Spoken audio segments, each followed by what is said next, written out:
any hope for any of us if a therapist has trouble setting boundaries? Okay, well, that's just rude.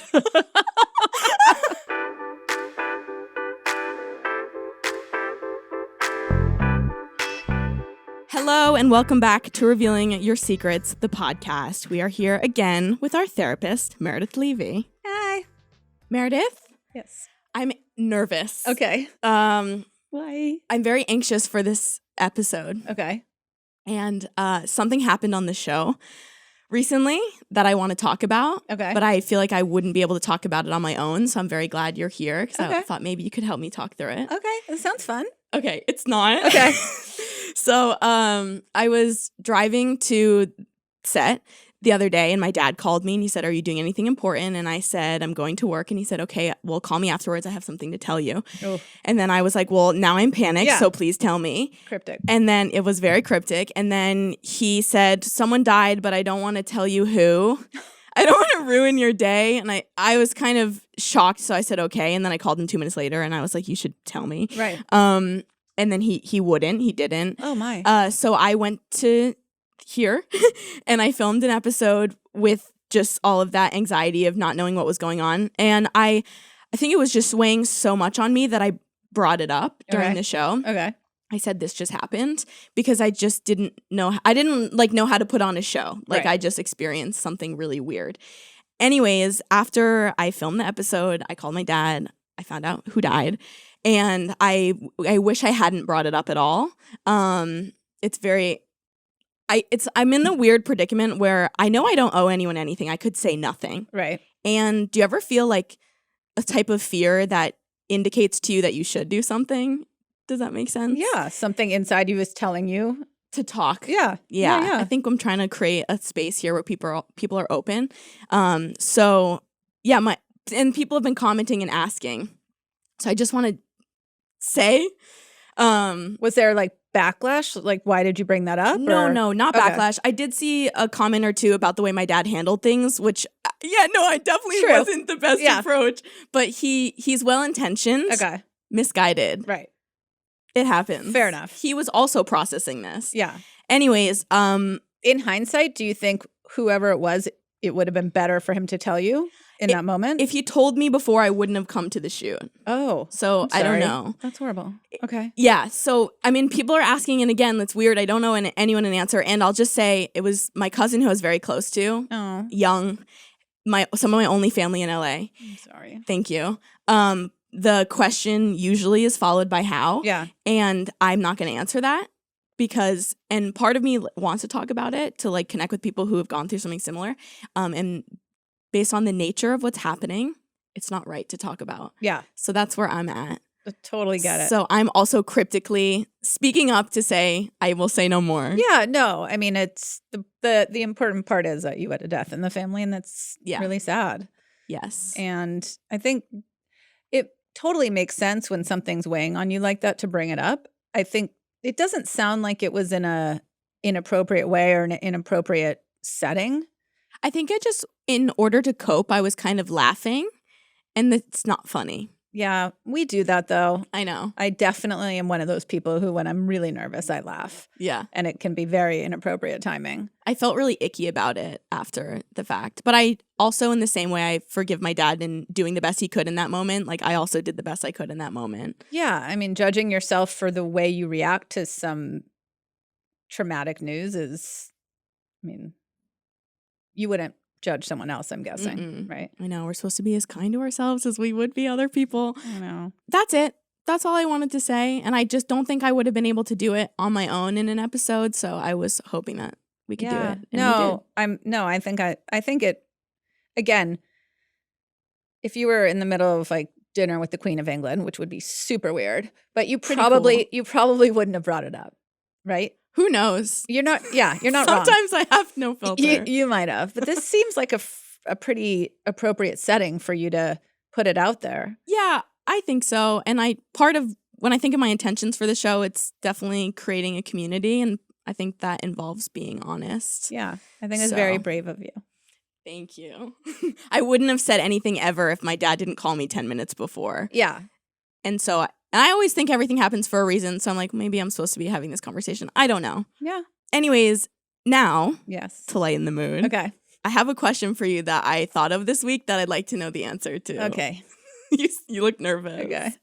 What's the protocol if a client asks you for a hug? Ooh. It's a good one. And it totally depends on the situation. It's up to us as therapists. I used to work in sex addiction and specialized in sex addiction. And so I worked with only men, and no, I'm not going to give them a hug. As a sex addiction therapist, Yeah. you're not going to give your male clients a hug. I'm not. And also, actually, there was this one guy who was just like super sweet, and that was fine. And it was sort of in an inappropriate situation. But wait, what? It was inappropriate? it was. Oh, sorry. It was in an appropriate situation. Okay, got it. Yeah. Got it. In general, it definitely wouldn't be an every time thing. Mm-hmm. Sometimes, especially during COVID, when I didn't see my clients for almost 3 years, when they walked through the door for the first time, I would give them a big hug, or we would hug, That's nice. Yeah. I mean, it was like, holy shit, I haven't seen you in 3 years except for online. Or, if someone's really going through something, but there are a lot of times, especially when we work with borderline personality disorder, there's a lot of attachment, and we don't want to give the idea that someone's super special more than someone else. Everyone is super special. So what made you want to know that? I want a hug. No, I'm kidding. I don't know. I just popped into my head. I was like, I wonder what the protocol is. Yeah. So you've denied hugs before? It's a great question. I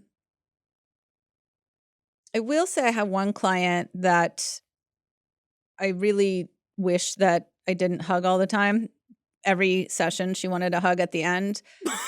She was developmentally disabled. Okay. And so I kind of, it just didn't mean nearly as, like, it was, for her, it just was a way of saying bye, see you later. Okay. I haven't ever really had to deny hugs because I don't know why, now that I think about it. Do people ever ask for high fives? I don't high five. What do you mean? What do you mean? Did I ever tell you that? No. I do not. I'll give you one high five ever. And as soon as I do it, I say, for future reference, I don't high five. So everyone's allotted one high five? One high five. Why? Because I'm not a high fiver. I didn't just hit a volleyball where they're like, good try, team, good try. Like every time in volleyball games, like you have to high five every time.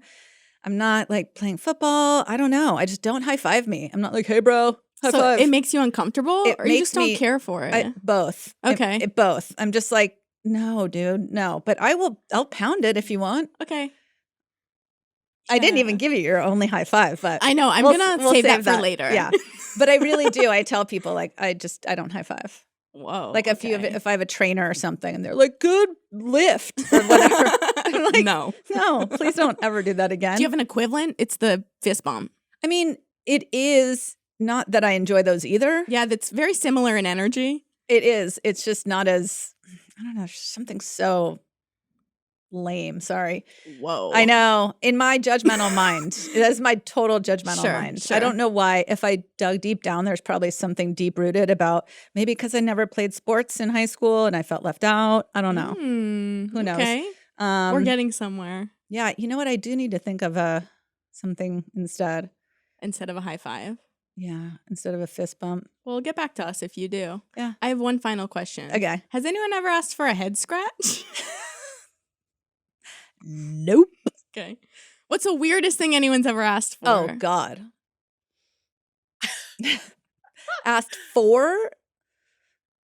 I mean, it's not that weird. I've often asked for them to give me their drugs so that, like, they don't do them and I keep them. Not so you can take them. Not so I can, but these are such good questions. I really have to think about these. Okay. What's the weirdest thing anyone's ever asked you for? Oh, whoa. I wasn't prepared for that. Yeah. I don't like this being turned around. You can think about that. Oh, I was friendly with this guy I went to college with, and about 3 years after, He messaged me on Instagram and asked if I would send him feet photos for money. That was weird. Did you do it? No. But honestly, in hindsight, I kind of wish I did. Yeah. It's not about the money. It's Okay. just so funny to me. Yeah, that's it. Then we've talked about that before. Yeah, people love feet. I remember I said how pretty my feet are. But Prove it. Just kidding. I was about to. The head scratches, they're the best, right? Yes. Love head scratches. But I would never want one from therapy. someone I didn't like. Right. Yeah. Right. I hate when strangers touch me. Me too. Like, even like when you're out and about and, you know, a dude will kind of like graze you. I'm just don't do that. It literally Don't makes touch my me lower go back. into, oh! Nope. Yeah. Tattoos are the worst. Oh, Why? can I see it? Oh, what no, is you that? Yeah, you can see it without touching it. Thank you. I'm getting all worked up. Okay, you know what? Let's start. Okay. Hey, stud. Going to the mall and getting your ears pierced used to be a rite of passage, but most of us are too old to be stepping into Claire's. And sometimes going to a tattoo parlor for a piercing can be intimidating. So if you're looking for an alternative, check out Studs. Studs is a reimagining the piercing experience for each and every ear. If you want to refresh your look with a new piercing or need some pro styling advice, shop online or stop into Studs in New York, LA, Austin, Nashville, Miami, Boston, or Seattle, with more locations coming soon. Studs only pierces with single-use needles and never guns, so it's way safer and better, especially for advanced piercings. Studs earrings are made from high-quality materials which won't turn your skin green, plus they're lightweight and durable enough to wear all the time, meaning you can even sleep and work out in them. They have over 250 styles of hoops, huggies, studs, cuffs, and dangles, and they pierce way more than just lobes, so it's easy to create a statement look or roll with something you can just keep in every day, just starting at $10 per earring. I like sticking with favorites when it comes to jewelry. I'm kind of like an avatar and I just wear the same things over and over again. So I appreciate that Studs earrings are high quality and can be worn a lot. Plus they have a lot of simple but unique styles, which is exactly what I look for. Right now, Studs is offering our listeners 20% off your first purchase with promo code SECRETS. Go to studs.com and use promo code SECRETS for 20% off your first purchase. That's studs.com, promo code SECRETS. I really enjoy cooking for myself, but I always end up making the same 3 meals, which is why I love a meal kit delivery service. EveryPlate is a meal kit delivery service with quality ingredients pre-portioned to help you save time, money, reduce food waste, and make simple, delicious, stress-free meals that come together in just 6 steps and are ready in around 30 minutes or less. With EveryPlate, you'll never get tired of the same old because recipes change every week. EveryPlate is 25% cheaper than grocery store shopping and 58% cheaper than your average fast casual meal. Meal kits can often be expensive, but with EveryPlate's prices, you can get the same deliciousness at a much lower cost. I've been trying to stay off my leg as much as possible lately because of my knee injury, so it's been really helpful getting an EveryPlate box and then entirely avoiding a trip to the grocery store. My personal favorite EveryPlate meal so far was the caramelized onion burger with carrot fries. It was so good. Get your first box for just $1.49 per meal by going to everyplate.com and entering code SECRETS149. That is $1.49 for your first box per meal by going to everyplate.com and entering code SECRETS149. That's up to $110 value. You've got mail. So, me and my dad have the bond where I can just ask him anything and he will try to answer it as best he can. Me being me, I was curious about what another person's dick looks like other than my own.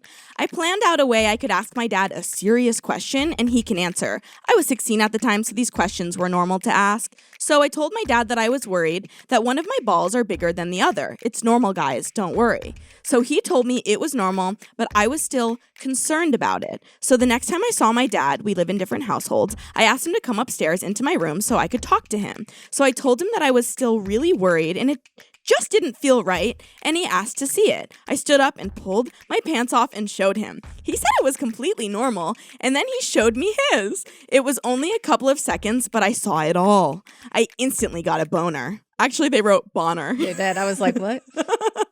And the second he left the room, I had to jerk off. I'm gay, by the way, LOL. But the few seconds weren't enough. I needed more. A couple weeks later, I tried again. They actually wrote, I tired again. I stopped seeing my dad due to family issues, but anyway, I asked another questions about something to do with a dick. I sent him a photo of mine to make sure it was all okay, and my dad sent me a dick pic. Back to show it's fine. It was very badly taken, and you only saw the tip, so it was a shit photo. The week after, I got so horny that I had to ask again. I said, Dad, is it normal for one of your balls to hang lower than the others? I sent a photo of my balls, and he said, yeah, it's normal, blah, blah, blah, but that's not what I was there. But that's not what I was there. I was there to see something. I begged him to send a photo because I was really worried about it. He finally gave in and sent a photo of his balls, but once again, it was a super bad photo, so I said, bro, I can't see shit, take another one, and he did. In fact, he sent me 2, and they were good photos. The second the photos came through, I whipped my dick out and jerked off. I continued to jerk off to them for weeks, because I just found it so naughty and bad, and that shit turned me on. A couple weeks back, I deleted the photos because I just wrong after jerking off to my dad's balls, literally where I came from. But I regret it. I wish I had the photos still. I'm 18 now, and I haven't seen my dad in months and barely spoken to him. He has a girlfriend and a new life away from me. But yeah, that's how I found out I have a dad and son kink. Yeah.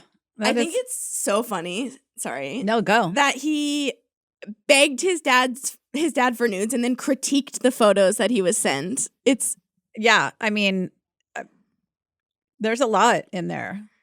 So, would you call this the Oedipus complex, but gay? And also, is the Oedipus complex clinical? Yeah. Okay. Yes. I mean, yes. So just people are attracted to their parents, period.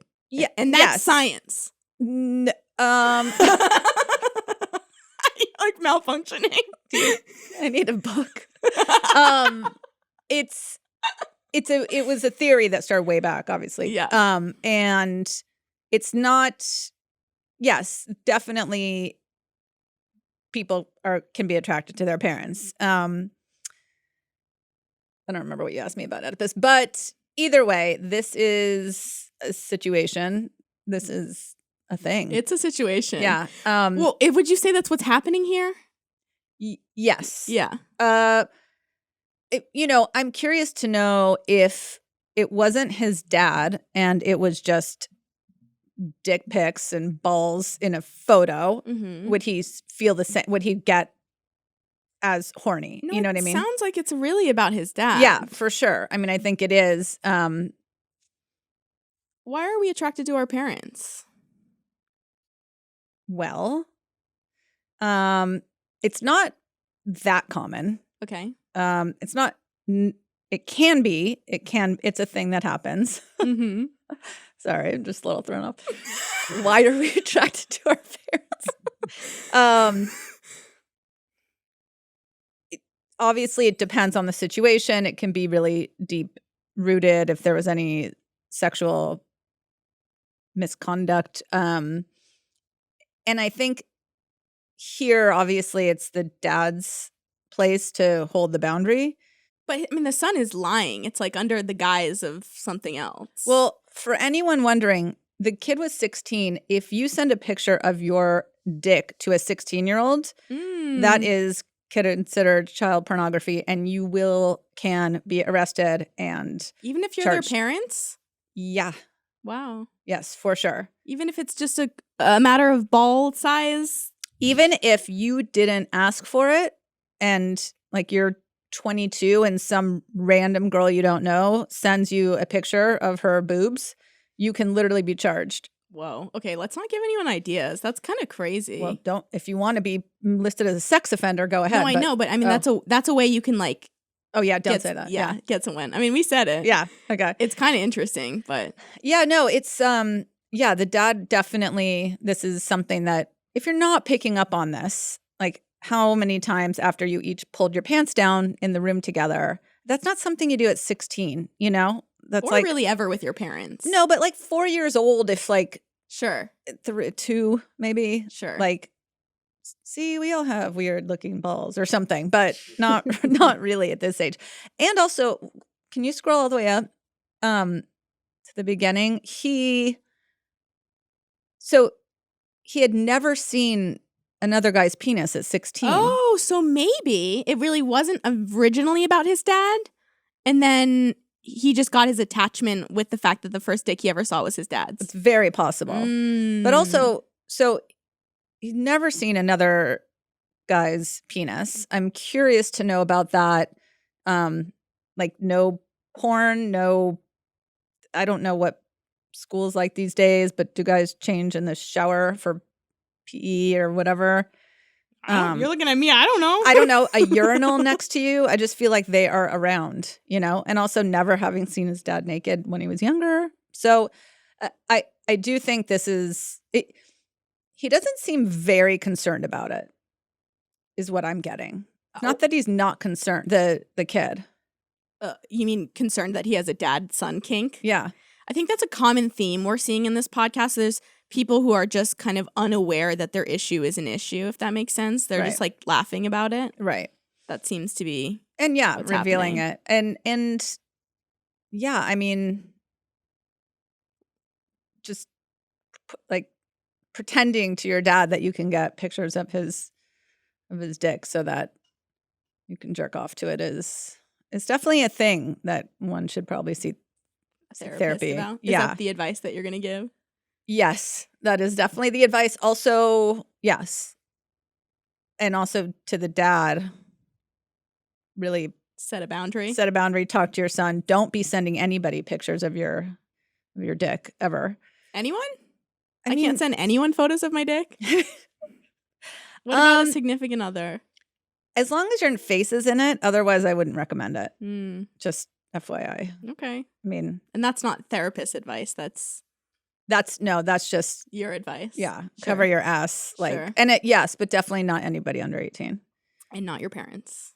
And by the way, sometimes there's a big oops. Like I pushed the wrong button by accident. What? What do you mean? You've sent an accidental nude? No, I haven't. But people have. What? Yes. So. Oh, that reminds me. Yeah. Okay, I wanted to ask you. You say people have. That reminds me of people talking to you. Have you ever had a client who was attracted to their parents? No. Not that they told me. Cool. No, but definitely I have had, it's pretty common for a mother to be attracted to her son, especially if the son is super good looking and especially if he's like 1 out of 2 or 3 or 4. You can tell. Like it's really easy to tell. Why? What? Yeah. What? I know. Why? Just a bond and attraction and attachment. A lot of times it's the youngest one or sometimes the oldest one. Is this an observation or a medical? I mean, there's no clinical word for it that I know of. Have you ever seen Spanking the Monkey? No. I've seen Cougar Town. She likes her son in that show. Okay. What's Spanking the Monkey? Okay, it's a movie. It's pretty disturbing. It's also really good. It's about a kid who is a teenager. His mom breaks her leg and he has to like take care of her and they end up fucking. You know what's so messed up? What? You want to see? Yeah, and like, and not in like in a curious way, in like oh, that's hot. You are thinking that's hot? Okay, cut that. Because that's fine. But obviously I know that they're actors and they're not actually related. Okay. If we're really talking family, gross. Okay. But if we're playing family, I don't know, I don't mind. I think I do get a little thrill from like I don't know, an inappropriate romance. There's sometimes I don't mind watching step mom porn. Do you know what I mean? Me too. Okay. Found it. So yeah, but this is definitely very serious. It really is. Especially because what does the future hold for in his next relationships? And, you know, there's a lot to wonder about. He's gay. Has he had gay experiences? How is he supposed to have a normal relationship with his dad? Yeah, and it did sound like, so they don't live in the same place, the same household, and then he hasn't seen his dad in a while anymore. So maybe it wasn't a very parental relationship. Yeah. I mean, there's something to be said just because you have the same DNA as somebody doesn't necessarily mean you think of him like a dad, and therefore like attraction can be, you know. That's true. It doesn't sound like they have a very parental relationship. Yeah. I'm still stuck 10 seconds ago when we just said that we both like Step parent porn. Oh my God. Yeah. Yeah. I'm still sitting with it. So just sorry. Well, at least with like twinsies, we both do. Everyone else can admit it too if you want. Why am I so tense about it? Can we carry on? Yes, please. Let's go to the next secret. Oh my God. I think I'm not necessarily obsessed, but search for gruesome videos / content. Let me explain. I grew up in a war zone, but I cannot remember much of it. The only memory I have is when there was an attack about 3 miles away from our house. I don't remember seeing any dead bodies, injured people, etc. I also remember our school almost being bombed and my sister and I running away. Now we are living in America. I do not watch the news because I don't want to be triggered. But also, when I come across a video that has actual dead people in it, I look at it instead of scrolling away, even though I know it'll keep me up at night. It's not like I voluntarily go look for such content, but sometimes I do get the urge. Like if a picture / video is blurred, I would want to see it, even though it is gruesome. I don't want to hurt people. Let me make that clear. It's just that I feel like my childhood fucked me up. As a kid, I saw decapitated heads on a newspaper. This shit is so hard to explain. Why do I want, I don't even know if it's what I want, it's definitely not a need or a craving, to see those types of content. Thankfully, it's not a huge problem in my life since I barely remember LMFAO.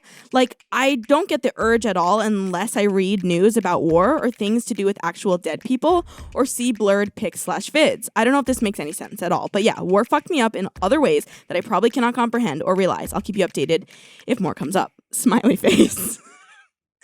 IDEK? I don't even know. Oh, there's a generational gap happening here. IDEK. Okay. Why? I don't even know. Why can't IDK suffice? I don't know. IDK. IDK. Okay, just wondering. Oh, sad. I know. Sad they grew up in a war zone. I'm sure neither one of us can really relate to that. No, for sure. And I also think, though, there is definitely, I don't even want to say morbid curiosity because it makes it sound negative, but curiosity about things that, these kind of things, just in terms of wanting to see, like, sort of gruesome things or dead people or... You mean for anyone, whether they have trauma or not? Yeah. Yeah. I mean, I remember, I don't know, I guess with big, huge things like, what was the tsunami? I think it was India or Indonesia. I can't remember. Indian Ocean. Yeah, right? 2004. Yeah, like hundreds it was like a of huge thousands one. Yeah, of people. they made a movie about it. Yeah. With what's her name? Who? I'll look it up. Keep chatting. Okay. But like I would try and watch footage of that because it was so out of my realm of comprehension, or even 9/11. Like also, you would watch videos? Like, yeah, like live footage of Do you feel like that's bad for you? I think it was just curiosity.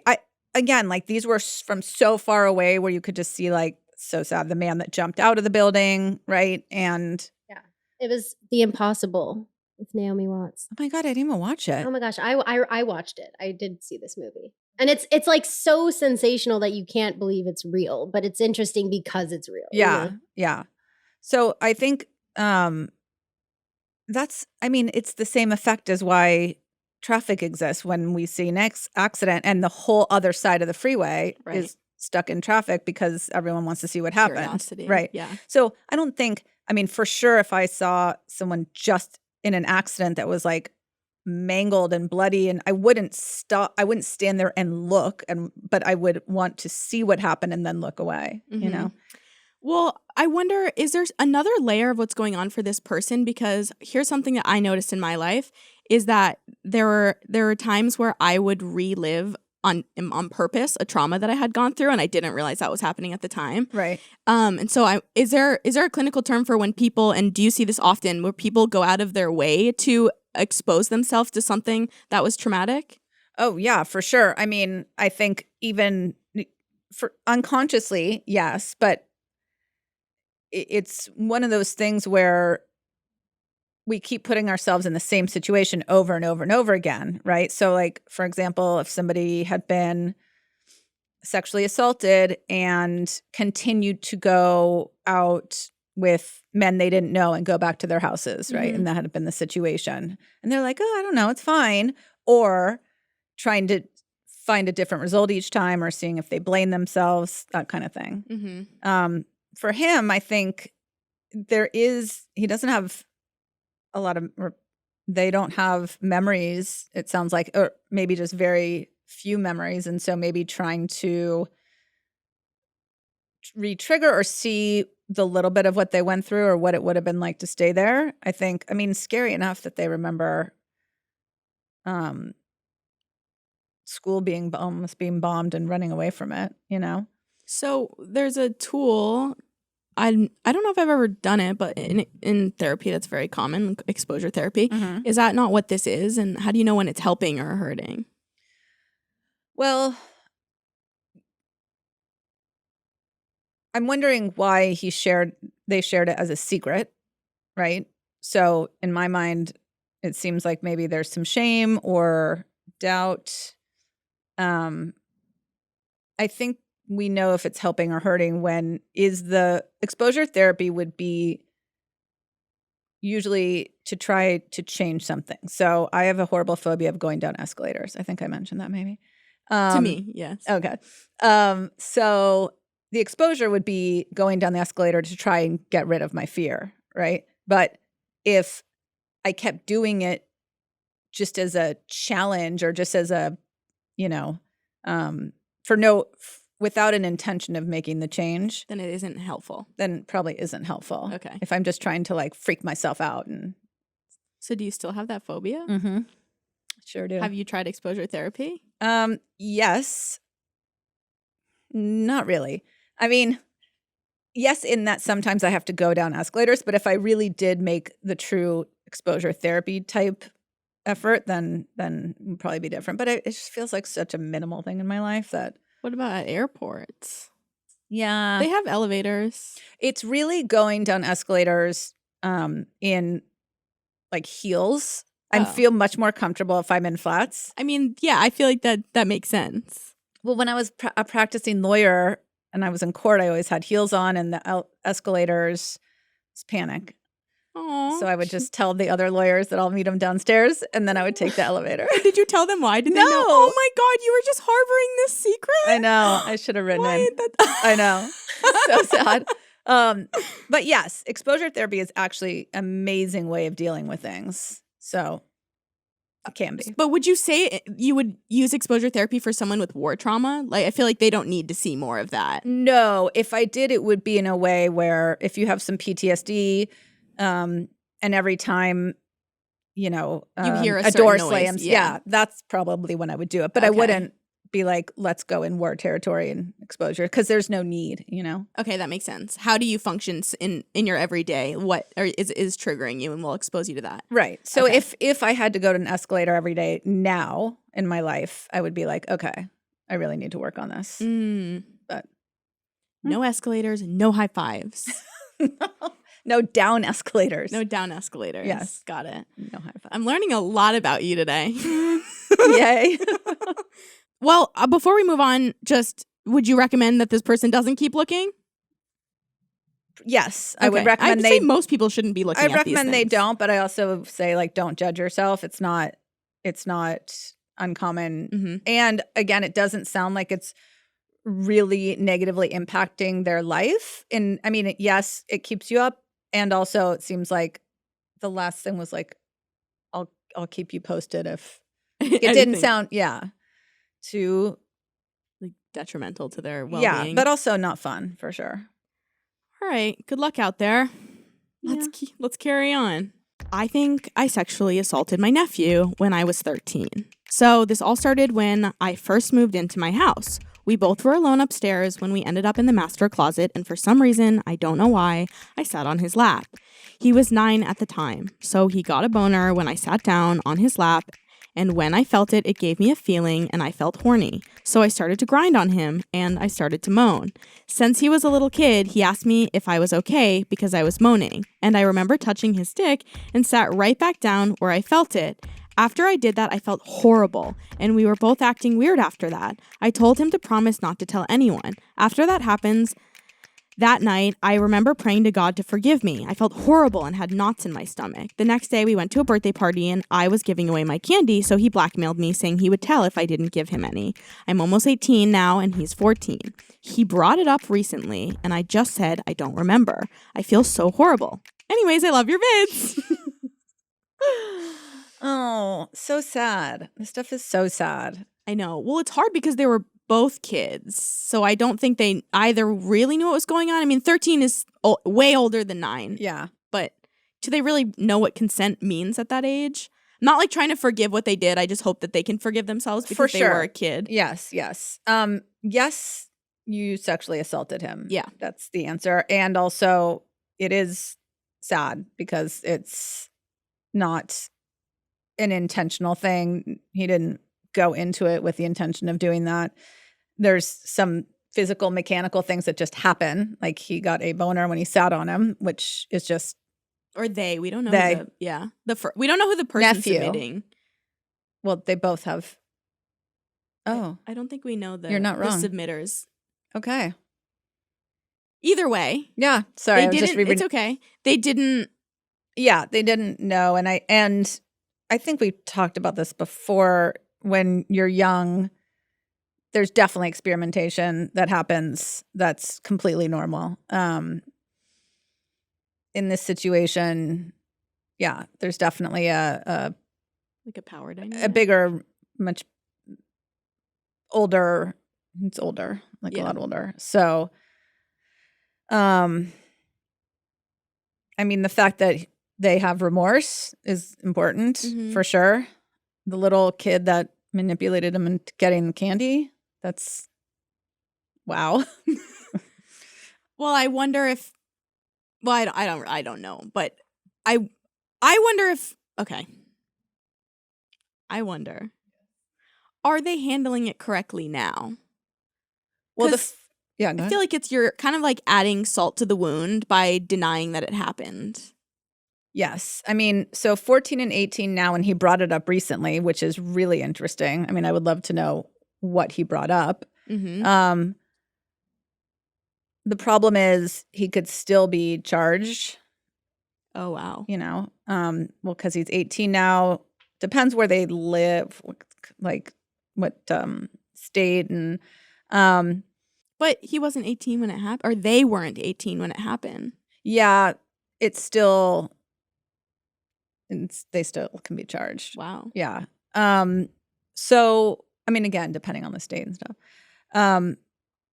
It really depends on how the nephew brought it up, I think.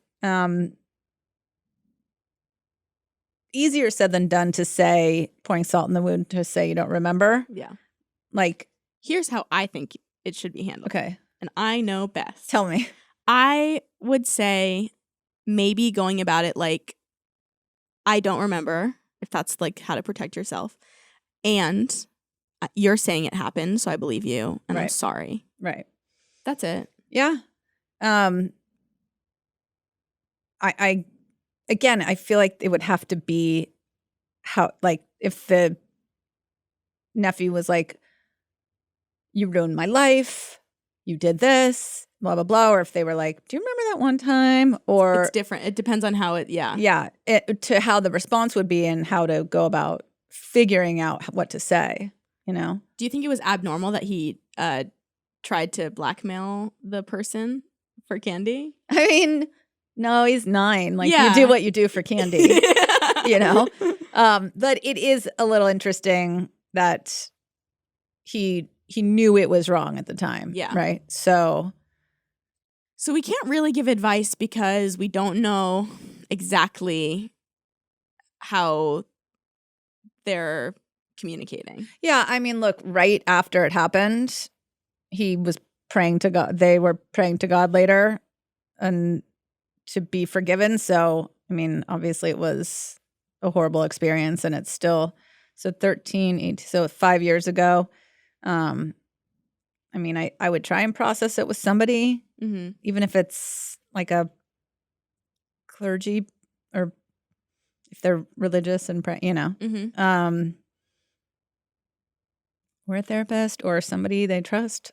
I think it would be good to process it, so it's not. But something like that, yeah, it's fucking horrible, and it can really impact your life and the impact in the life of the nephew. And there's not really a right or wrong way to handle the situation. I have a thinking pattern where I always think that there's a right or wrong approach to everything, which gets me stuck in my head a lot. But Yeah, I have the opposite, so it's really what does that mean?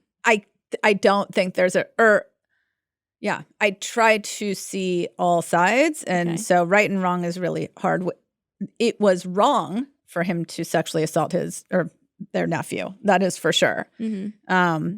How to deal with that after, I Nuanced. can't judge whether how it's right or wrong because Okay.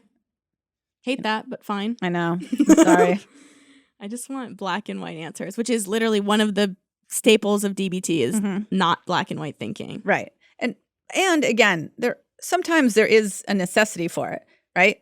Like judgment. Should I cross the street right now? Let me check. Is there a car coming? Like, you got to make a judgment there.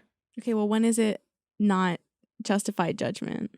Well, it's different. The judgment of like, ew, her shoes are so ugly, or, I don't think they should believe in this or that, or I need like a very clear outline. okay, I will give you This one is now or later? later. Yeah, this is actually hurting my brain.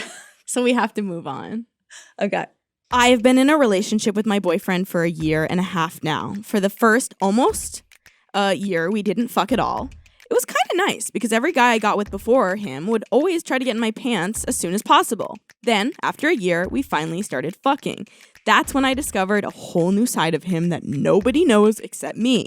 When we fuck, he literally goes crazy, like something is boiling inside of him. For example, he would growl, scream, throw stuff on the ground such as plates and flower pots, rip the bed sheets with his bare hands, and the craziest thing he has done by far is grabbing a knife that was on the bedside table with the plates, which was there because we just finished eating before having sex, and slit open his chest and let it bleed.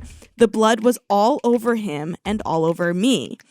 We never sat down and talked about this kinky-ish thing of his. It just happened, and after it's done, we would just act like it never happened. But every time he breaks something during sex, the next day he would try to fix it and put it back together or go out and buy a new one. It never scared me or anything because I've been with him for a pretty long time. Plus, he never did anything that hurt me and always made sure I wasn't hurt when it was ongoing. I am not totally into it, but I don't hate it because it seems to satisfy him. So yeah, that is my secret. I never told anyone until today. Where are they fucking that there's a flower pot?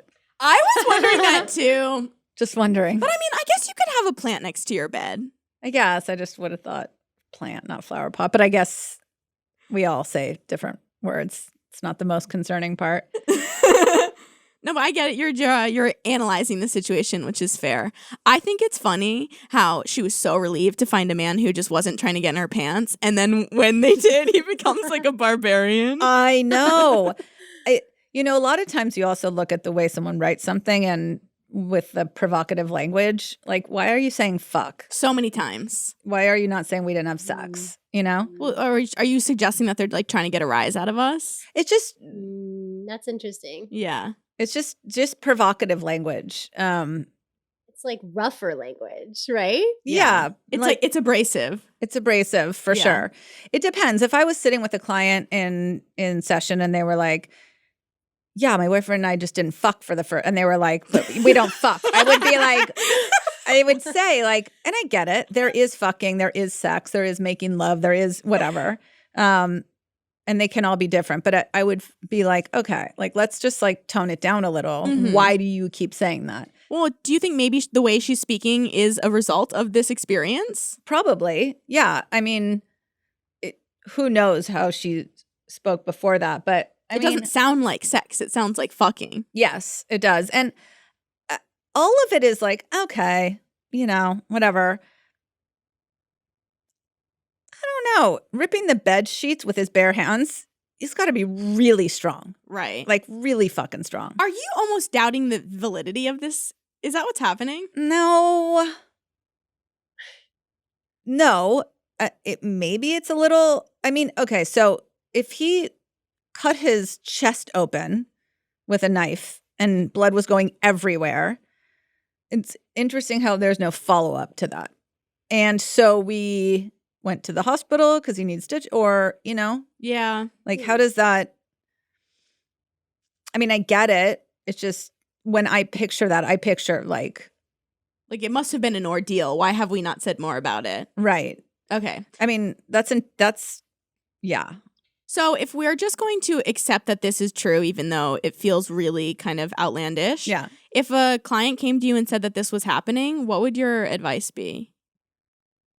I would say, well, so they never talk about it. So I would say, I would talk to them about like, okay, why do you keep doing this? What are you getting out of it other than feeling like he's satisfied? Mm-hmm. Have you ever had sex without this happening?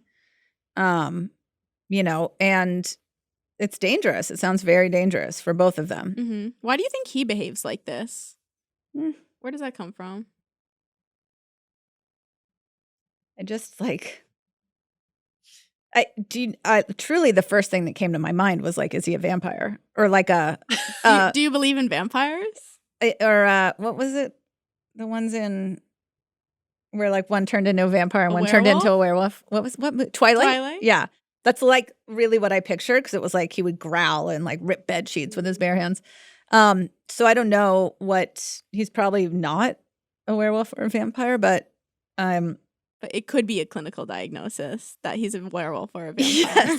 yes, that could be a possibility. Or this is his, intense version of this is his kink for sure. Mm-hmm. It's not. I'm sure it's not. It can be a thing. I don't know if he's like the dom or how it's impacting. It doesn't sound like he's throwing stuff at her. Yeah. So I don't know what kind of role it plays in terms of their relationship, but I would definitely say if you guys aren't talking about it, that's a problem. Probably something to do. And also, like, is she enjoying herself? Mm-hmm. I know towards the end she was like, well, I don't mind it because he likes it. If I think in hindsight, in situations I've been in where I go, well, I don't like it, but he does. Like, no, wish I didn't. Oh, yeah. There's definitely I've done a ton of that. Like what? No, I'm kidding. Well, even just sex in general, like not being able to orgasm during sex and like some guys jackhammering away. Yeah. You know what I mean? Yeah. You're just like, get it over with. You just don't want to even be there, but you're doing it. Period. You're like, oh, God. Yeah. So I think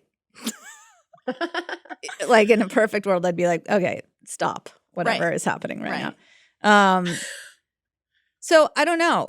Can you scroll down? Do we have any hope for any of us if a therapist has trouble setting boundaries? Okay, well, that's just rude. Was that? I'm sorry. No, I'm kidding. I'm totally kidding. To be honest, if it happened now, yeah, I think I would say something by this point. Okay. And yes, there is hope because I am also just a person. True. So, but I do think it takes a while to be able to set boundaries and also to know what your boundaries are, what they are, what we like, what we don't like. So we think she should talk to her boyfriend about it and maybe not subject herself to something that makes her uncomfortable. Yes. And the interesting part is, so every time he breaks something, the next day he'd try to fix it, put it back together, or go out and buy a new one. Why? He probably feels shame about it. Right. So, again, she's even noticing that. Like, let's have a discussion about it. And if he feels shame, then is this beyond his control? Well, it sounds like it. Yeah. So maybe he should go to therapy. Probably. Everybody needs to go to therapy. You're not wrong. But for sure, most of these people sending secrets that they have, it's going to be people something who need that to go to therapy. It could be helpful. Yeah. All right. Let's move on. Okay. Hi, Alex. So right off the bat, I never really thought I would be submitting a secret to your series. I'm not really the type of person to like confide in people. I keep a lot of things to myself. And this thing especially, nobody knows. Like I've told nobody this. So I'm a little scared, but I love your videos so much, and I love the new like revealing your secrets podcast format you have going on. I'm like actually watching episode 5 right now. I paused it to send this, and I just thought, you know what? Why not? If I can get this off my chest, maybe I can finally move on. Maybe. So I'll start it off by saying me and my boyfriend have been together for 8 years, going on 9 years in September. It's going to be 9 years in September. And aside from one time when, in like 6 months into our relationship, I've never cheated on him. I'm not going to talk about him cheating or not cheating on me because I don't want to defend myself, honestly. So at the start of the pandemic, I started sexting with hundreds of men online almost daily behind his back, and still has no idea. And I still do it today. I feel incredibly guilty about all of this. I've tried to stop multiple times, so many times. I've deleted my accounts, deleted all my posts, all the pictures I've had, but I just keep making more. And I don't really know what to do, honestly. And the worst part is right now we're not living together, so it kind of doesn't impact our relationship like at all. Because I am apparently really good at compartmentalizing. Organization is one of my favorite things, and apparently I'm very organized with keeping my private secrets private and secret. Which kind of sucks because it just kind of, I don't think I'll ever get caught. I really don't think I'll ever get caught. And if I don't come clean, I don't think he'll ever find out because I don't think I'm ever going to tell him. But I do want to stop. I do want to stop. Yeah, that's my secret. Okay, thanks. I love your videos. Bye. Poor girl. I feel as though obviously the cheating is bad, but this goes way beyond cheating. Like if anyone in a relationship or not is sexting 100 men every day online, something else is happening. Well, also, not everyone would consider this cheating, just FYI. True. So, just throwing it out there. That's true. In a standard monogamous relationship, it's probably cheating. Probably. First of all, never ever say you're not going to get caught because you will get caught. That is the first thing. I mean, yeah, I don't know how long it's been going on. How the fuck do you have time to text hundreds of people a day? I know. Like, do you job? Do you job? Is this your job? How do you keep, I mean, I am organized AF, but not that. I don't understand. How? I don't like 10 understand different the phones? reasoning of organization being why she hasn't gotten caught. Well, because if you think about, I mean, she's able to like put it in a little place where something. Well, why is this happening? Why would someone sext 100 people? Is this sex addiction? No. Well, potentially. It's hard. So, yeah, I guess it is. That was a ride. Yeah, no, it is. I think for sure it's something that, any addiction is something that negatively impacts your life. Which clearly it is. Which it clearly is for herself. And it has to be time-wise. And like her fingers, do you know? Those poor little fingers. Like, I mean, have you ever sexted even one person? Like, it's a jorb, Like it's a jorb. I'm sorry, what does jorb mean? It's a jorb. It's a chore jorb. Oh, okay. It's a jorb. So it's that. Like, imagine just that times 100. I'm like, that is. No, it sounds exhausting. That is insane. Like, exhausting. that sounds insane to me. And how do you keep them straight? How do you keep them straight? Why would you even want to? Like, I feel like max you want to sext 2 people at the same time. Like you don't want, And even that's pushing. even that's it. a lot. Like Yeah. if you're going hard, you only need one. Get it? Going hard. Get it. She should be making money doing this. True, at least Right? make some money off Yeah. of I mean, this okay, behavior. yeah. Okay. So obviously this is much more deep seated. It's even if she didn't have a partner, this is That's what I'm saying. Yeah, what's happening. Again, we need more information. Did this start from 0 to 100 during COVID? Like, maybe it was a connection thing. right. or- Was she living with her boyfriend at the time? You know, did she used to sext people? Did she sext her boyfriend? We don't have enough information. We don't have enough information. We know that doesn't feel good about it.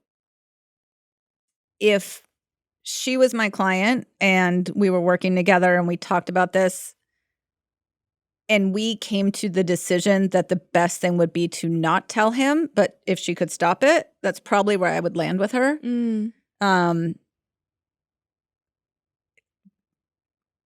Why not tell him?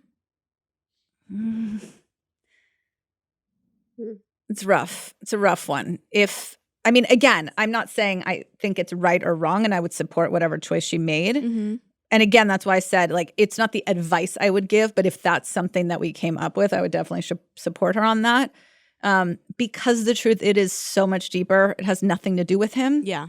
But doesn't it kind of say maybe this isn't the relationship for you?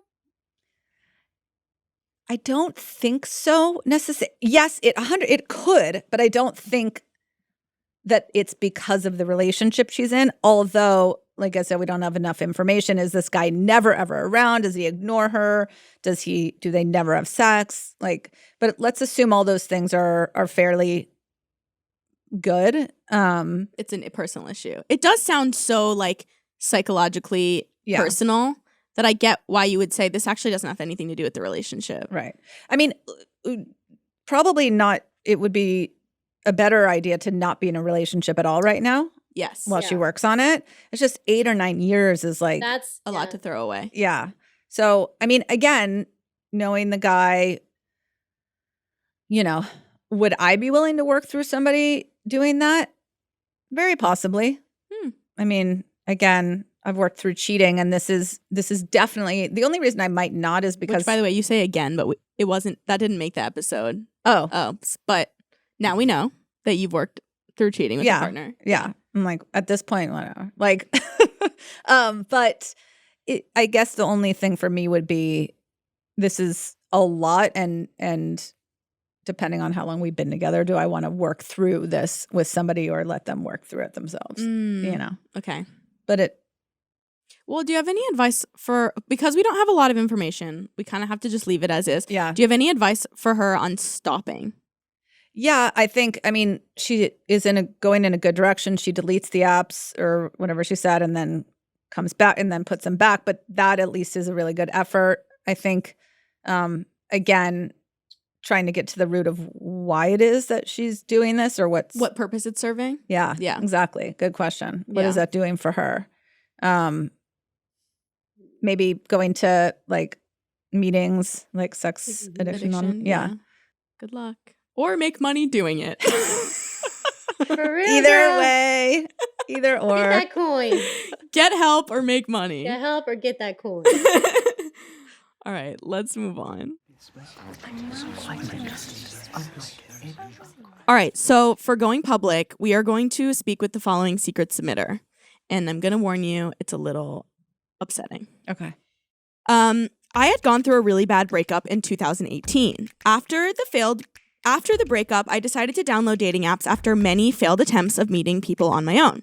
I met this guy on Bumble. He seemed super nice and genuine. We decided to go out on a date, and he picked me up from my apartment. While driving, we talked about our pasts, and he decided to tell me about how he was drugged once at a bar, but made it home safely. I remember thinking it was odd that he was telling me this on our first date, but I pushed past it. The date went well, and we went back to his house for a little. He was very touchy, which made me kind of uncomfortable. I told my friend this, and she shrugged and just said that it was normal for guys to give a lot of attention and that I just wasn't used to it, but it was normal. So I pushed that aside and we made plans for another date. This one, we were going to the beach with my parents. Everything was going fine until we left the beach early to go back to my parents' house. We were watching a movie and he kept advancing further sexually. I told him to stop, pushed his hand away and all, but it didn't matter. He raped me and left, even acted like he didn't know I didn't want to have sex. I then realized the story he told was him trying to drug someone else and he accidentally drugged himself. A month goes by and I see his mugshot pop up on my Facebook feed. He had been arrested for rape in Maryland and it asked for any other victims to come forward. I told my parents. My dad called the number and the next day I was interviewed by police. They told me there were 4 other girls so far in Maryland and they suspect many more. I had to be re-interviewed by a state cop from Delaware since that's where it happened, and there were 2 others in Delaware and they suspected way more as his beach house is in Dewey. My district attorney said there wasn't enough evidence even though 3 of us had the same story, and so the cases got dropped in Delaware. The Maryland cases were supposed to go to trial, but his family lawyered up and his dad, being a state cop, had some strings he was able to pull. The court said they didn't want to ruin his image and made the trial separate, making it a he said, she said situation, and all charges got dropped. So he's free without any repercussions. Me and the other victims have to live with what he did to us for the rest of our lives. Worst part is, his dream is to be a state cop. Fuck you, Mark Blazejack. Allegedly. I have to say that for legal reasons. Yeah. Wow. Okay. Do we just jump into the call? Yeah. Okay. Is she on the line? She's on the line. Okay, let's talk to her. Hi. Hi. Thank you for talking to us. Thank you for calling me. This is Meredith. Hi. Hi, nice to meet you. Nice to meet you. So we just read your secret, and I'm really sorry that happened to you. Yeah. Thank you. It's horrible. Terrible. I do have a lighter question to ask you before we get into the heavy stuff, which Okay. is, can you explain going on a second date with your parents to me? Yeah, please. I'm really not sure what the thought process was there. I know we had both discussed like wanting to get into a serious relationship. And so my thought was, okay, maybe if my parents like him, maybe I am just like in my head about everything that happened. And unfortunately, they did like him. So. Damn. So do you feel like maybe you brought your parents into the loop because you had a weird feeling almost? I do, yes. Wow. And also, I just want to say this. I'm sure you're aware. And for anybody else watching, do not ever, ever go out on a date with someone from Bumble and let them pick you up. Yes. Yeah. Don't do that. Unless you've gone out with them like 5 times. Just good advice. Throwing that out there. Yeah. Okay. So I'm curious. After what happened, were you planning on ever reporting it, or were you just sort of coping internally?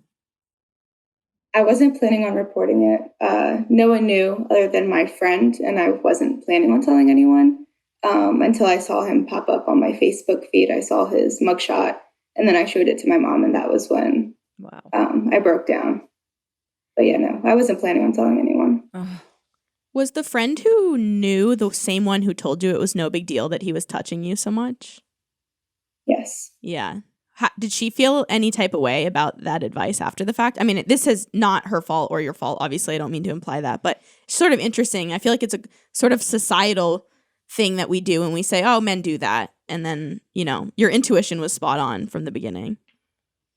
Yeah, no, she didn't really say anything. She wasn't really supportive of me during it. She was more concerned that I wasn't coming around her or hanging out with her more so than anything. Are you still friends with her? No. Okay.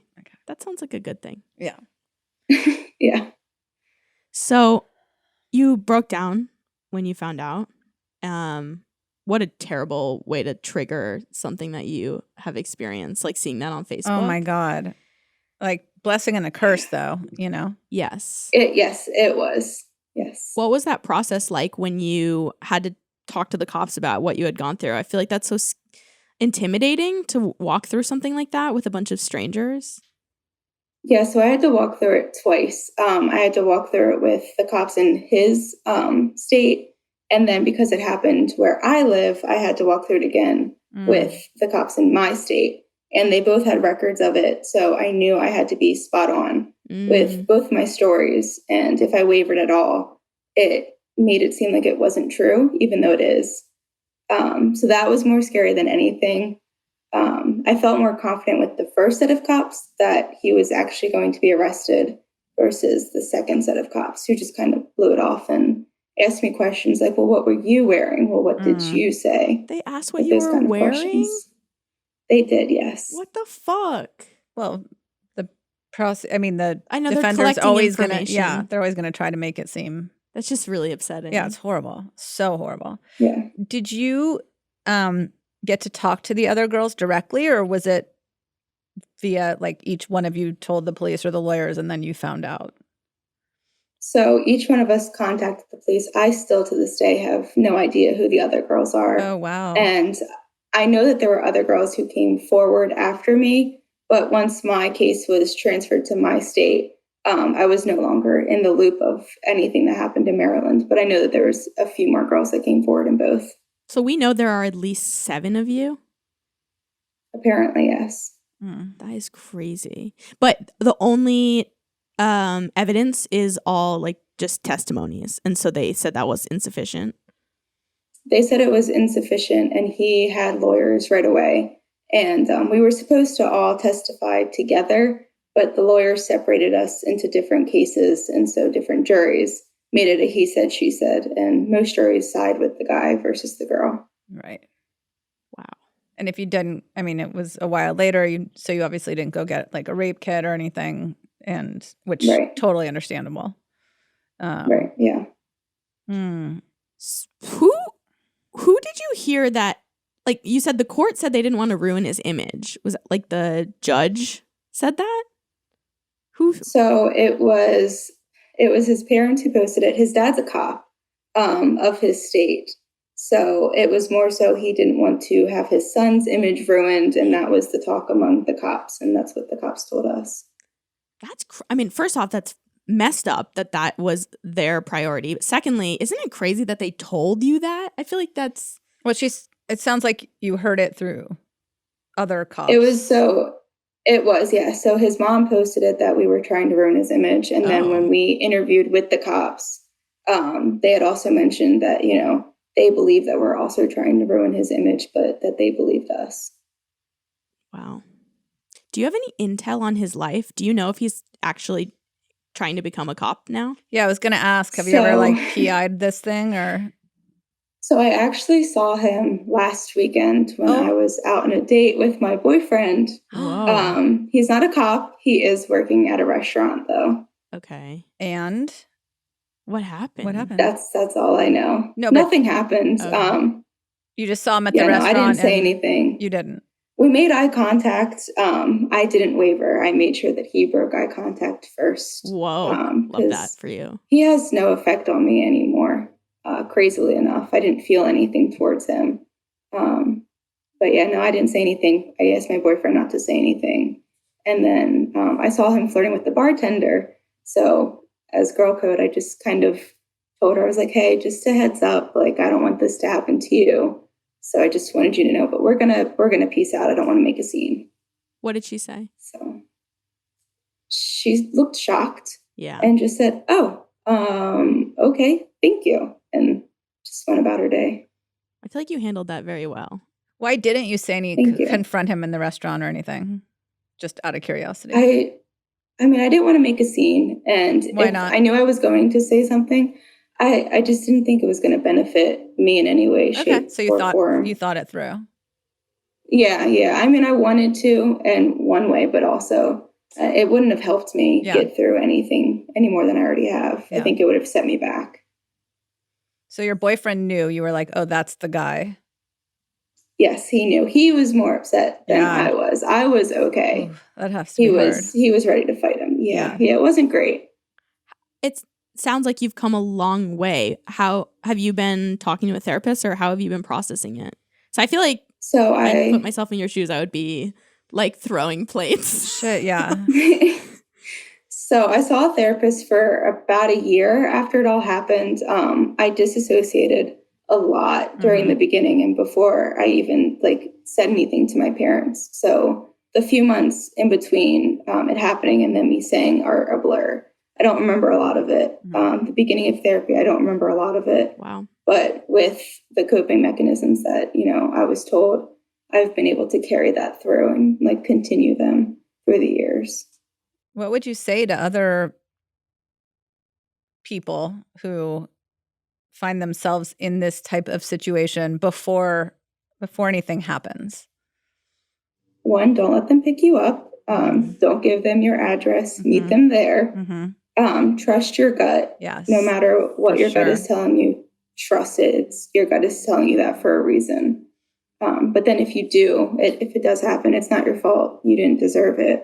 And if you don't want to come forward yet, there are many resources out there for you to go and check out. And you can look online. There are a lot of, links and therapists that you can just go to. It's very distressing because on top of you having this experience, which is very traumatic, you also have the trauma of being invalidated by a legal system that failed you and all of these other girls. I mean, are you angry? I'm angry. Yes. So I was very angry at the time, but at the same time, if I carry that anger through and I continue it doesn't help me. It only hurts me and my process and, moving on from it. If I just stay angry about it, there's no moving on. I'm just going to be stuck in a bitter world. So insightful and Truly. aware. Yeah, you take the power away from him. Exactly. That was what my point was when I went to the restaurant and didn't say anything. Totally. He has no power over me. Do you have any internal conflict around, okay, well, is there anything I can do because he keeps doing this to women? Or Yes, there's a lot. I mean, one of the reasons why I want to come on here is I'm obviously, I know he's going to stay anonymous, but just to bring awareness that, I said his name. Oh, good. I mean, if that's good for you, I had to say allegedly for legal reasons, but Mark Blazejack, that's his name. Yeah, it is. And I put that in there also so you guys could Google it and fact check me a little bit. Is there stuff online? That way Sorry. There is, yeah. There has to be. I mean, there must be, right, about the trials and. Okay. Yep, there is. Yep. Yeah. But what were you gonna say? Just that, his name is out there and that maybe if other girls are around the area, maybe they'll find out and just not have contact with him. I wonder if there's a way to alert Bumble that this person has at least been accused of these things. I think there is a way. So I tried. Yeah, they just ignored it. Wow. Really? Damn. I think they took his profile down for a little bit, but you can make new ones easily. He could change his name too. There's so many. Douchebag, fucking Mickey. And they all hang out on those apps. That they do. Oh, it's horrible. It's so upsetting. There's almost nothing to even say. It's just really sad. Well, it is. It's just crazier that nothing was done, even though there were so many of us. Yeah. Did your parents feel any guilt? Oh, they felt a lot of guilt. I mean, the moment that I told my mom, she was just in hysterics, and my dad was just so angry at everyone and everything. Right, because they were there. I think they've also healed a lot. Yeah, I mean, they were there on the second date, and they were like, "We like him," and then, yeah. Well, that's the troubles too. Is I feel like a lot of people like this can be very charming. Oh yeah, until they take the mask off, and then it's hard for people to believe because they put on a show. Yeah, right. This is the situation where, I always say, try to have a non-judgmental stance and empathy and compassion, and yes, I can find that somewhere, but this is the place where it gets difficult, where it's somebody keeps doing it and we don't know if he has any remorse, like not okay. It doesn't sound like he does. No, right. So it's one of those things. There's a lot of sexual predators who are like horrified about what they do, and it's like beyond their control, and they try, But he doesn't seem to. It doesn't sound, it doesn't sound like it. And then that's reinforced by a parent who says, well, I'll take care of anything that happens. Yeah. Yep, exactly. And that's exactly what they did. Yeah. Yeah, the dad should be put in prison. For taking advantage of his position. Yeah. Do you think you can really Yes, get put yeah. in prison for that? I'm assuming, in my mind, in my Yeah, little yeah. detective mind, there's moments where he met with the other cops and the judges and they all got together and hid evidence. I don't know. Conspiring. Yeah. For sure. Yeah. But, to let that kid think what he did is okay. I mean, Horrible. Right. Yeah, it is. It's unfortunately, it's common, I think, more common than we want to think it is. Yeah. it really is. And then on top of like, you weren't even going to report it. So just think about how many girls there probably are. Mhm. Yeah. To pop Yeah, up on no, your I mean, fucking Facebook page Yeah. is like, yeah. what? And then statistically, the fact that it happened to actually pop up on someone who did it, like that just goes to show how many girls Yeah. are probably victim to this. It's so Right. horrible. Well, I'm glad we're saying something about his name, Me doing too. the smallest amount we can. Were you Yeah, thank you in for that. college or working or high school or at the time or? So I was 20 at the time, so I had just graduated high school and was going into the nursing program at a college and was also working as a nursing assistant at a hospital. Wow. It's a lot. Yeah, it is. Yeah, I almost failed out of school. Wow. I pretty much had to start back at square one with it. But I'm almost done now. I have 2 Yay. classes left and I'm still a Congrats. nursing student and nursing assistant. So That's still going amazing. strong. Yeah. Yep. So now you're helping others. Yes, always. Thank you for talking to us. Do you have any other thoughts or things you want to say? I don't think so. Thank you for having me and thank you for allowing me to share it a little bit and share his name too. That way other girls can maybe watch out for it. Hell yeah. Totally. And just so many, people in general that go through this and feel like they can't say anything and they feel shame. And so hearing this from you is always going to be helpful. I mean, I love the way you've shown up in a very powerful, Grounded. grounded Thank way. you. Yeah. Yeah. Thank I think you. it's really inspirational, and I'm sure it's going to help some listeners. For sure. I hope so. They're not alone. So I hope that this helps them a little bit. Aw. Thank you. Thank you. Thank you. Take care. You too. Bye. Poor Muffin. Poor Muffin. Mm-mm. Do you say that a lot? Yeah. Poor Muffin. Yeah. You normally about dogs, but Oh, or people. Poor I totally Muffin. found stuff on him. You You did. did? What do you? Mhm. What did you find? Here, I'll pull it up for you so you can see it. I'm really conflicted about this. What do you mean? I know what you're gonna say because I feel it too. What? What do you feel? Okay, I'm almost even nervous to say this. I totally 1,000% believe her. And for some reason, not because I don't believe her, I have anxiety around saying his name. I don't know why. What is that? Why do you think? Well, in my why do I think? Yeah. If you think about it for a minute.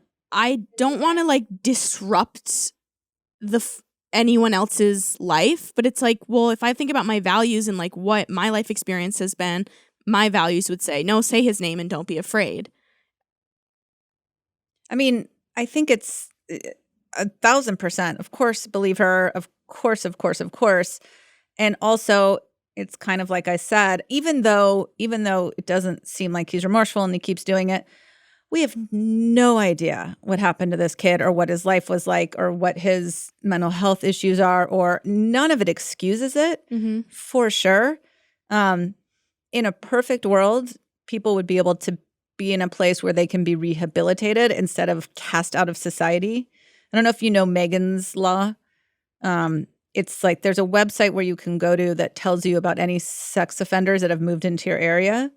And sure, great. And also, like, people are, you can, there was this kid who was in high school and his girlfriend at the time sent nudes to him and her parents found him or something. Yeah.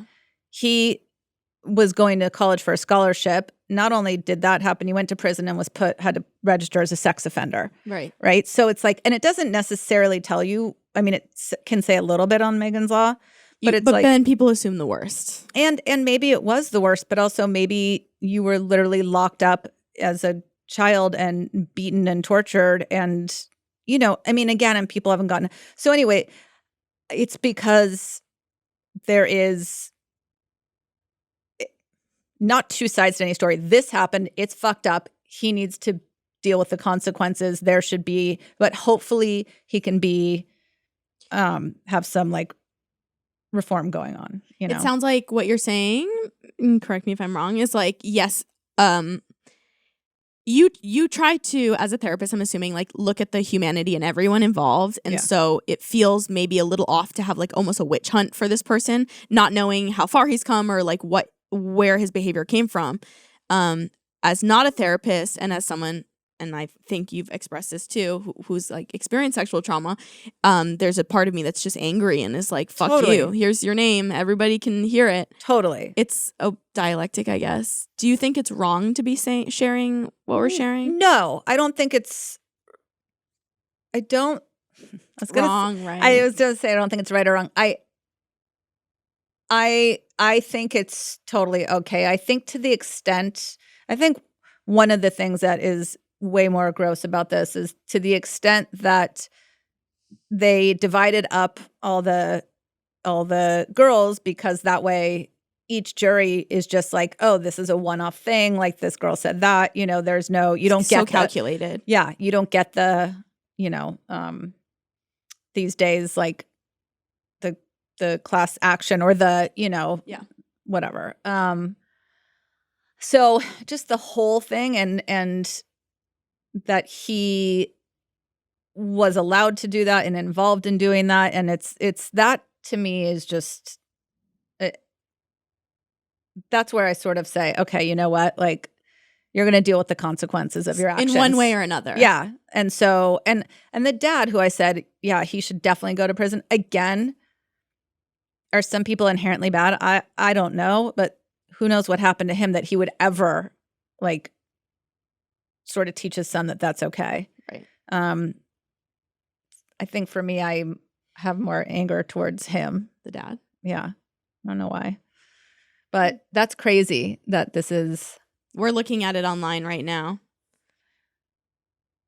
Amanda, have you been looking at it? Yeah, there's more than one article. I mean, there's like a bunch. Wow. It's definitely this guy. 2 counts of second-degree rape. I mean, all of this is like a couple years old, and it's saying he was charged, but she says the charges were dropped. Holy shit. 2 counts of false imprisonment. Oh, I get it. Because I mean, it's just, for me, it's like, it brings up, it's like, it's so scary because, like she said, she did report it to Bumble, and people can just make new profiles. I mean, I had a experience, not to this degree, but I had a scary experience from meeting someone on an app. So it's just scary because it's like, this is how a lot of people date today, and things move quickly. Like, we go to people's house, that's all this, like, yeah, you just got to protect yourself because you just don't know. Just sad how many different areas denied the validity of what happened, like whether it's Bumble or the police. I know. And also just knowing that there's so many girls who probably didn't even report it. It's just like this, just. It's really fucked up. Yeah, it's the whole really situation. Sad. It's just so heavy. Yeah. Also, you look scary. Yeah, we're this looking is the at one his saying face. if they find him not guilty. In less than 90 minutes. Oh, so sad. This was, 2019. Fucking horrible. Get his face off this screen. Yeah. I don't want to look at him. Right. Mm-mm. Well, how do you feel? Do you feel okay to move on? Do you have any other thoughts? Yeah. I just think it's all fucked up. There's no, I mean, I can't even imagine. To be honest, like, being like attacked in my own house, raped or whatever is one of my biggest fears by far. And with the parent, I mean, this is so bizarre. That they were even the parents were in their house. Yeah. Yeah. Yeah. But Mark Blaus, Jack, I hope you don't ever become a state cop. Please, Jack. Yeah. Just, that's for sure. It doesn't seem like he's on his way to be. Didn't sound like it. It's one of those situations where I feel it's so fucked up that you almost don't even there's nothing to say. Do you ever feel like that in a session where you're just like, I got nothing? Oh, yeah. I mean, there's also, usually it's like right after someone dies. The truth is, all you can say is, I'm really sorry. Mm-hmm. That's it. Yeah. Because what is there to say? Right. You know? Okay. We need a round of applause. We do.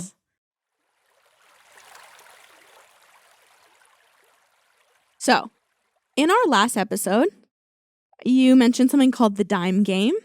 I did. After we talked about Dear Man, which Right. is a skill on how to get your needs met. Right. So, what is the dime game, and can you teach us now? I brought a dime. Okay. Yes, I can. That's so cute. So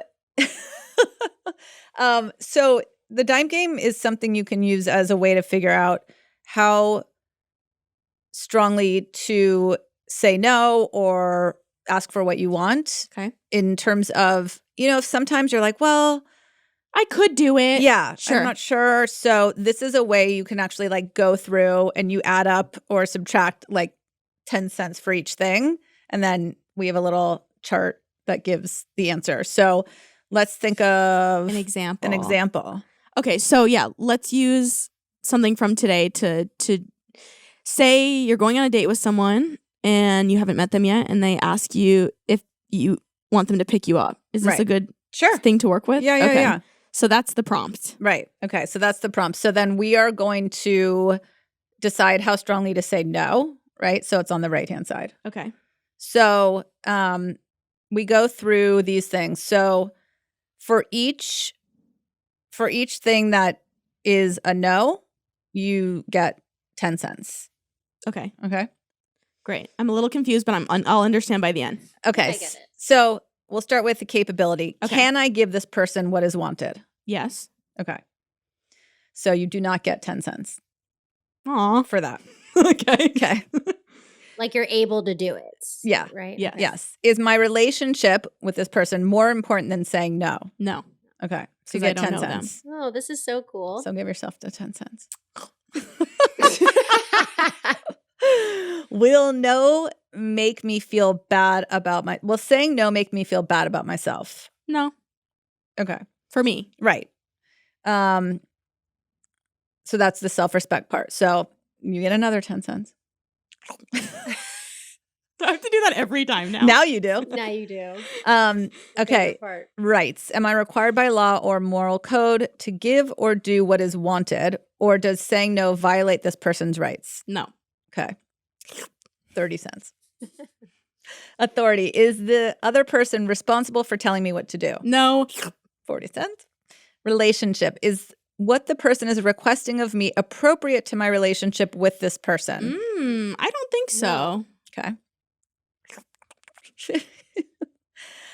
Goals. In the long term, will I regret saying no? No.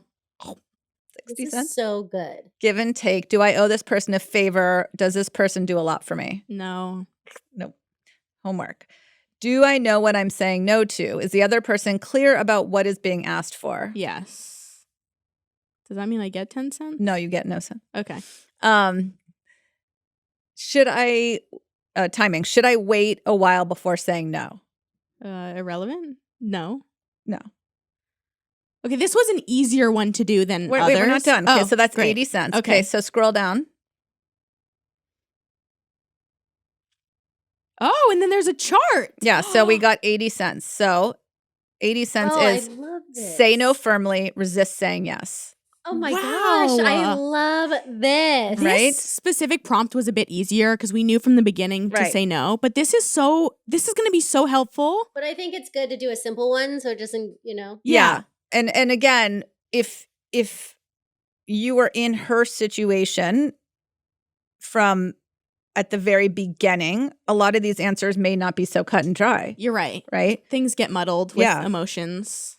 But it is really helpful because sometimes we don't think about these questions when in truth is when you go through them, it's sometimes very cut and dry. I think it takes the emotion out of it, Yeah. which is what makes it helpful. And also, I just want to say to anyone listening that's interested in trying this, I just Googled the dime game DBT and this sheet came right up. It's in the interpersonal effectiveness module. So how to communicate, get our needs met. I love this I so love much. it. I can't wait to try it. Me Yay. too. You have to do the like. Oh, like, Yeah, totally. every single That's the time. whole- yeah. Yeah. And then on the other side of it, if you scroll back up, so that was the saying no part. And then there's also that determine how strongly you want to ask for something. So there's also that part, which is like asking your friend to help you move your bed. And Right. then, like going through that. That's going to be helpful mhm. for me. Mm-hmm. Wow, it's interesting. I did my whole year of group, but I do not remember this. Well, because we don't always play the dime game, but we should. It's amazing. Yeah. I love it. And Yeah. I think it could help everyone. So, wow, thank you for that. As a reward, Yay! you get a dime. Woo! And not a high five. Okay, well, that's the show. Aw, I feel Yay. better. I feel a little Yay. better. Okay. I A do. dime, 10% better. Good. The 10 dime. cents 80 better. cents. 10 cents better. Thank you, everyone, for watching the show. Thank you, Meredith, for being here. Thank you for having me. I love having you on the show. I love being on it. Don't forget to follow, rate, and review Revealing Your Secrets, a podcast, wherever you listen to podcasts. Remember, you're only as sick as your secrets, so send them to us. Go to speakpipe.com/revealing your secrets to leave a voicemail or fill out the anonymous submission form at the bottom of my show notes. Today's episode of Revealing Your Secrets is a production by Cast Media. I'm your host, Alex Weiss. My producer is Amanda Elliott. My executive producers are Colin Thompson and Harris Lane. My editor is Arvin Lee. My technical engineer is Olivia Hawes. And design and animations by Jeff Schweikart. See you next time.